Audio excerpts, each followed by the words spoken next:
હું એટલા માટે અહીંયા આવ્યો છું કે ભવિષ્યમાં છે ને કોઈ કોળીનો ચાળો ન કરે ને એવું કરીને જવાનું છે મિત્રો.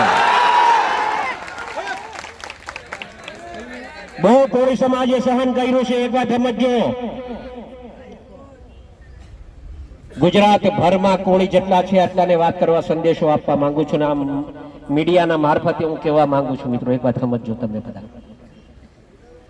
કોળી સમાજ પર અન્યાય બિલકુલ સહન નહીં થાય. નવનીત એક જ એકલો નથી, આખો સમાજ એના હારે છે મિત્રો, એક વાત ધ્યાનમાં રાખજો. આવા જ્યાં જ્યાં બનાવો બનશે ને હીરાલાલ સોલંકી સૌથી પહેલો ને આપો જ છે.